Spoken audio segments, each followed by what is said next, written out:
मुंडे पागल ने सारे गल्लां वड्डियां वड्डे लारे उम्र दी हौली अड़िए तू नी बच के मुंडे पागल ने सारे गल्लां वड्डियां वड्डे लारे उम्र दी हौली अड़िए तू नी बच के देसी मुंडे आंदे सोने बॉलीवुड हाथ तेरी कमर पे मैं स्टेप्स को हल्के हल्के call me when you want call me when you need call me in the morning I'll be on the way चलते रहे वो चलते तेरे हाथों से जाम न चल के call me when you want call me when you need call me I'll be on the way ओ देसी जगी दा ट्रैप दी बीट आ सिर काट काट ते स्पीकर आ काट दे ब्राउन मुंडे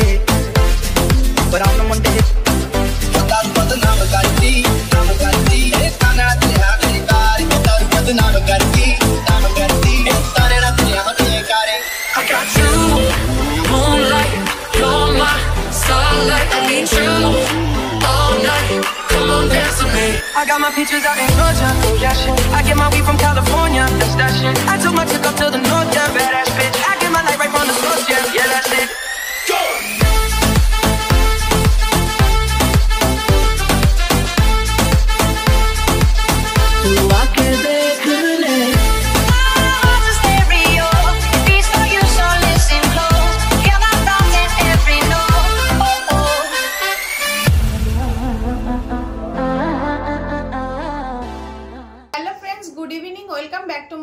আশা করি তোমরা সবাই খুব ভালো আছো, আমরাও ভালো আছি। তো আজকে আমার সঙ্গে দাদা চলে এসেছে। আজকে একটা টপিক নিয়ে আমরা আলোচনা করব। আজকে কোনো ব্লগ ভিডিও না, আজকে একটু অন্যরকম ভিডিও করতে চলে এসেছি। তো শোনো, দাদার মুখ থেকে শোনো, সঙ্গে আমি আছি। আজকে যে টপিকটা নিয়ে আলোচনা করছি এটা খুব চর্চিত বিষয় এখন, যে মুকেশ আম্বানির ছেলের বিয়ে। সেই বিয়েতে দেখেছো পৃথিবীর সমস্ত ধনী ব্যক্তি থেকে শুরু করে বলিউডের যত বড় বড় তারকা, রাজনীতিবিদ সমস্ত উপস্থিতি।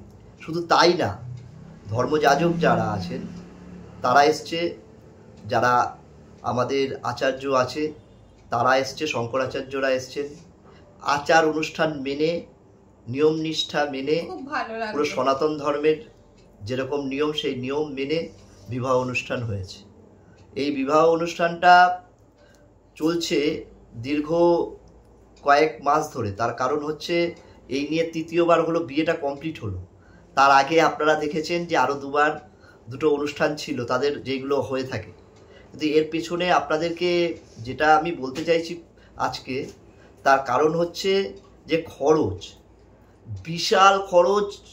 মানে যেই খরচে 12,000 কোটি টাকা খরচ, যেটা আমাদের গরিব মানুষের কাছে যদি এই টাকার কিছু অংশ যদি গরিবদের মধ্যে দানও করা হতো তাহলে অনেকে উপকৃত হতেন। কিন্তু সেইটা তো তাদের কাছে সামান্য, তাদের যা আয় তার একটা সামান্য অংশ তারা ব্যয় করেছে। সেই অংশে ব্যয় করার ফলে তারা কিন্তু সেই পয়সা কিন্তু আপনারা ভাবছেন যে তাদের আয় থেকে গেছে। এটাই আমি আপনাদের কাছে বিশ্লেষণ করে বলতে চাইছি যে আয়ের থেকে যায়নি, এই পয়সাটা আপনারা আমার মাথা থেকে মানে মাথা মুড়িয়ে টাকাটাকে নিয়ে নিন। ইতিমধ্যেই দেখতে পেয়েছেন যে ফোনের এর মধ্যেই জিও, আপনারা দেখেছেন জিওর যে সব প্ল্যান আছে সব প্ল্যানগুলো চেঞ্জ করে দিয়ে তারা তাদের অ্যামাউন্ট বাড়িয়ে দিয়েছে। ফলে কি হলো, এত বড় অনুষ্ঠান করে সারা পৃথিবীকে চমক দিয়ে দিল, সেই চমক দেওয়ার পয়সাটা আপনার আমার মাথা থেকে নিয়ে নিচ্ছে। ফলে এই একচেটিয়া ব্যবসা, এর ফলে জিওর যে উৎপত্তি আর জিও যেইভাবে এগিয়ে আছে, তাতে গিয়ে ওরা যা ইচ্ছা তাই করতে আরম্ভ করেছে এবং নিজের ছেলের বিয়ের টাকা তোলার জন্য সাধারণ মানুষের ওপর চাপিয়ে দিয়েছে। এইটাতে আমরা এত আনন্দিত হওয়া সত্ত্বেও একটু মনের ভেতরে আমাদের একটা ক্ষেত রয়ে যাচ্ছে।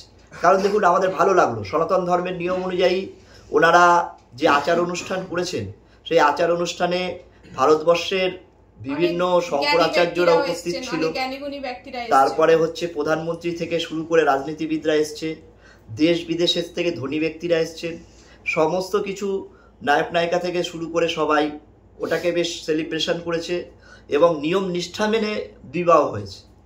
কিন্তু তার মধ্যে থেকে এই একটাই জিনিস, যে এত কিছু খরচ, এত কিছু করার পরে তারপরে যদি সেটা সাধারণ মানুষের ওপর চাপানো হয়, তার মানসিকতার দিক দিয়ে আমাদের একটু ভাবা উচিত।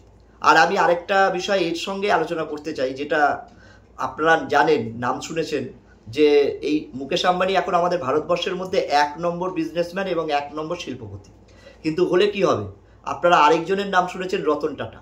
এই রতন টাটা, যিনি আমাদের ভারতবর্ষের জন্য যার অবদান অনস্বীকার্য, কারণ উনি ভারতীয়দের জন্যে তার যা আয় তার 60% তিনি কি করেন, দেশের উন্নয়নে খরচ করেন। এই হচ্ছে এই দুটো বিজনেসম্যানের মধ্যে তফাৎ। আজকে উনি যা দান করেছেন, ওই দানের পয়সা যদি যোগ করা হয়, তাহলে মুকেশ আম্বানির থেকে আমার মনে হয় রতন টাটার সম্পত্তির পরিমাণ বেশি হতো। কিন্তু তিনি তা করেননি। তিনি কি করেছেন, তার কর্মচারী এবং সাধারণ মানুষ, দেশের জন্যে তিনি সেটাকে কি করেছে, ব্যয় করে দিয়েছেন। তার যে আয় হয় তার 60% তো ব্যয় করেনি, 40% আয়ের থেকেও তিনি বিভিন্ন দান ধ্যান করে থাকেন। তাই এই রকম এক ব্যক্তি যে রতন টাটা, তাই রতন টাটা আর এই আম্বানির মধ্যে এই দুজনের এই ফারাকটা আপনারা উপলব্ধি করতে পারছেন। এইটাই আজকে আপনাদের কাছে আমাদের বিশ্লেষণের বিষয়, যে দেখুন, আনন্দ উৎসব এগুলো তো থাকবেই, কিন্তু তার মধ্যে দিয়ে যদি আপনার সেই বোঝাটা সাধারণ মানুষের ওপর চাপানো হয়, তাহলে সাধারণ মানুষের যে প্রবলেমগুলো হয় ফেস করতে হবে আগামী দিনে আমাদেরকে। তার জন্যে আবার আমরা আরেকটা সুখবর, যে রতন টাটা বিএসএনএলের সঙ্গে চুক্তি করেছে, যে টাটা আর বিএসএনএল মিলে নতুন প্ল্যান তারা নিয়ে আসছে। তাই জন্যে এই টাটার যে প্ল্যান, সেই প্ল্যানে আমার যা ধারণা সমস্ত ভারতীয়রা উপকৃত হবেন এবং তাদের সবার কথা মনে করেই তিনি সেই প্ল্যানগুলো এখন আমাদের মধ্যে লঞ্চ করবেন। ফলে এটাই বলার ছিল। আর এই উৎসবের নিয়ে আর কিছু বলার নেই, কারণ হচ্ছে উৎসব খুব সুন্দর হয়েছে। বলে না, উৎসবের ভেতরে সামনেটা আলো, পেছনটা অন্ধকার। এই অন্ধকার অংশটাই জাস্ট তুলে ধরার জন্য অন্ধকার অংশটা হচ্ছে আমরা, মানে অন্ধকার অংশটা আমাদের উপর প্রভাবটা পড়ছে। এটাই জন্য আপনাদের কাছে এটা বিশ্লেষণ করলাম। আপনারাও ভেবে দেখবেন, আর আপনারা এটা আমাদের কমেন্ট করে জানাবেন আজকে আমি যেটা বললাম এই দুজনের, যে আপনাদের কি মতামত। আর বিএসএনএল এর যে সঙ্গে যে টাটার যে মানে চুক্তি হয়েছে, তাতে গিয়ে টাটার যে প্ল্যান, এটাতে যে আমরা উপকৃত হব কিনা সেটা নিয়ে আপনাদের কি ধারণা। আর মুকেশ আম্বানি যে শিল্পপতি, তার সম্পর্কে আপনাদের কি ধারণা, এটা নিয়ে আপনাদের কমেন্ট আমরা আশা করি।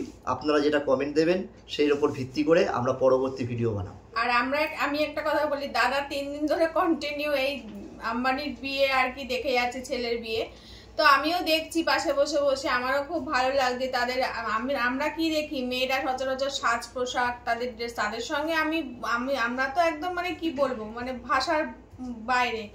তো সেক্ষেত্রেও যা আমরা দেখছি, তারা পোশাক আশাকগুলো পরছে, বা যেসব সেলিব্রিটিরা এসেছে তাদের পোশাক আশাক দেখতে খুবই সুন্দর লাগছে। 3 দিন ধরে 4 দিন ধরে আমরা কন্টিনিউ এগুলো দেখেই চলেছি আর আমরা আনন্দ নিচ্ছি। কিন্তু আমরা যখনই মাসের শেষে ব্যয় করতে যাচ্ছি, যে যাদের বাড়িতে 3টে-4টে করে ফোন আছে, তারা বুঝতে পারছেন যে মাথা পিছু যদি একটা ফোনের থেকে 100 টাকা করে রিচার্জ বাড়ে, তাহলে 500 টাকা তার মাস গেলে তার এক্সট্রা চলে গেল। তার মানে এটা ভাবার বিষয়, এটা খুবই ভাবার বিষয়। তো এরকম প্রত্যেকটা জিনিসেরই দাম বাড়ছে সেটা নয়, কিন্তু হঠাৎ করে এইভাবে রিচার্জের দাম মানে চার্জটা যে বেড়ে গেল, এতে এই যে যেমন আমরা ফোন খুলে খুলে তাদের ভিডিওগুলো দেখছি, আর মাথায়ও রাখতে হচ্ছে আমাদের রিচার্জের কথাও, তাই না? তো যাই হোক, এরকম তারা তো ধনী ব্যক্তি, তাদের তো কোনো এরকম সমস্ত ধনী ব্যক্তিরাই আমার মনে হয় যারা নাকি বিজনেসম্যান বিশেষ করে, তারা সবকিছুই হয়তো গরিব মানুষের মাথার উপর দিয়েই তাদের সবকিছু বয়ে চলে যায়। আর গরিব মানুষ এগুলোকে তো মাথার উপর রাখতেই হবে, কারণ তাদের তো জীবনযাত্রা অন্যরকম, তাই আর তাদের জীবনযাত্রাও অন্যরকম। তাদের বাড়িতে হয়তো অনেক আছে, এমন কত কর্মচারী আছে কাজ করে তুমি বলছিলে সেদিন? তার বাড়িতে প্রায় 800 লোক কর্মচারী আর 27 তলা বিল্ডিং বাড়ি। তার যে বাড়িটা, যে আম্বানির যে বাড়ি, মুকেশ আম্বানির বাড়িটা হচ্ছে আপনার আমাদের পৃথিবীর মধ্যে এখন সবথেকে মানে বেশি টাকার তৈরি বাড়ি, যেটা হচ্ছে বুর্জ খলিফার থেকে বেশি ব্যয় করে এই বাড়িটা তৈরি হয়েছে। এই বাড়ির ভেতরে মানে কয়েকশো গাড়ি রাখার জায়গা, আপনার হচ্ছে সেন্ট্রাল এসি, যেটা হচ্ছে আপনি বাইরে থেকে দেখতে পারবেন না, কোনো এসি নেই, তাদের বোঝা যাবে না যে তার এসি আছে। সেই যেই এসিটা যেইভাবে লাগানো আছে, এমন কি আছে তার একটা জায়গায় মাইনাস কত ডিগ্রি তাপমাত্রা মানে সেলসিয়াস তাপমাত্রা থাকবে, এই রকম ব্যবস্থা আছে। ফলে তাদের কাছে তাদের এই বাড়িটা শুধু না, তাদের যা এখন এই মুহূর্তে সম্পত্তি, সেই সম্পত্তির পরিমাণ বিশাল। তাতে গিয়ে ভারতবর্ষের সে প্রধান শিল্পপতি, তার গিফটগুলো যা পেয়েছে তার ছেলে, তাতে গিয়ে কিছু কিছু দেখছিলাম যেটা হচ্ছে মানে গিফট আদানি, আপনি যার যত আছে বলে না, সে তা তো পায়। এটাই হচ্ছে নিয়ম, যে তেলা মাথায় মানুষ তেল দেয়।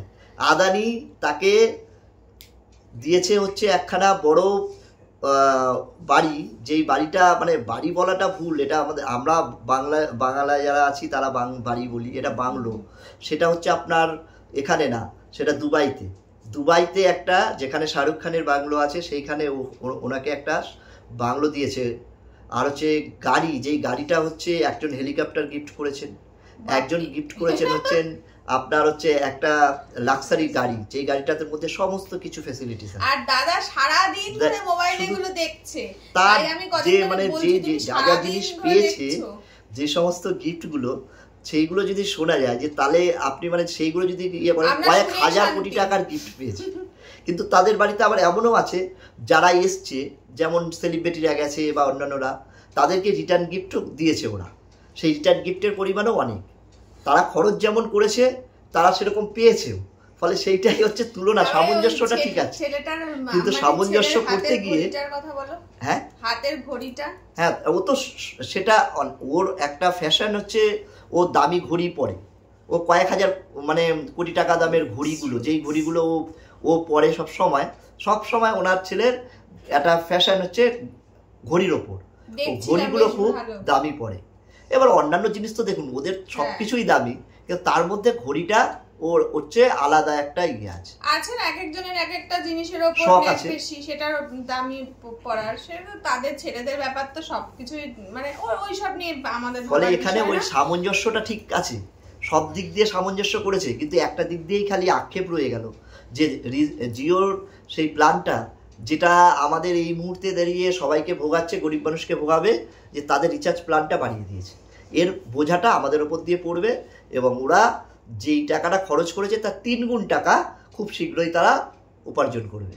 ফলে এই যে সিস্টেমটা, এই সিস্টেমটা যে তাহলে আমাদের কাছ থেকে তার এই খরচটা সেটা নিয়ে নিল, তাহলে এইভাবে মানুষকে বোকা বানানো।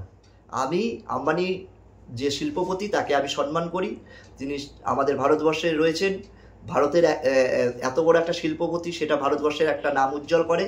কিন্তু তার জন্য এটা না যে সাধারণ মানুষের উপর তার যেটা রতন টাটার আছে, সেটা রতন টাটার মতন উনিও যদি আমাদের দেশের মানুষের কথা কিছুটা ভাবতেন, দেশের মানুষের জন্য কিছু করতেন, সেটা আরো বেশি ভালো লাগতো।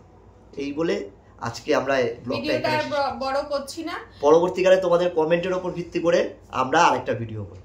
ঠিক আছে, টাটা।